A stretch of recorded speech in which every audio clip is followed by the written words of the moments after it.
ధర్మార్థకామ మోక్షాలు 4 మన వాళ్ళు ఆ వరుసలో ఎందుకు పెట్టారు? ధర్మం తర్వాత అర్థం ఎందుకు పెట్టారు అంటే ఈ అర్థం కామం 2 మధ్యలో ఉన్నాయి. గమనించండి, అర్థకామాలు. ధర్మం మోక్షం ఆ చివర ఈ చివర ఉన్నాయి. 2 పోలీసులు అటు ఇటు ఉంటే మధ్యలో ఎంతమంది దొంగలు ఉన్నా ఇబ్బంది లేదు, ఎక్కడికి వెళ్ళరు వాళ్ళు.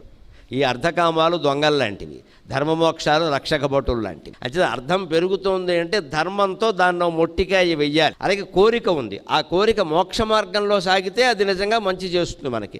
అంతేగాని భౌతికమైన భోగాలనే మనం అనుసరించదలుచుకుంటే చెడిపోతాం. అర్థకామాలకి అగ్రతాంబూలం ఇచ్చి నాకు డబ్బు ముఖ్యం, నా కోరికలు తీరడం ముఖ్యం, ఎవరేమనుకున్నా మంచిదే, ఉన్నది ఒక్కటే జీవితం, ఇంత మూర్ఖపు ఆలోచన ఇంకోట్లేదు. ఎందుకంటే వీడు చెడిపోవడం కాకుండా లోకాన్ని కూడా జరగొడతాడు. అర్థకామాలకి లొంగిపోయినప్పుడు ధర్మం మోక్షం దాని మీద యుద్ధం చేయక తప్పదు.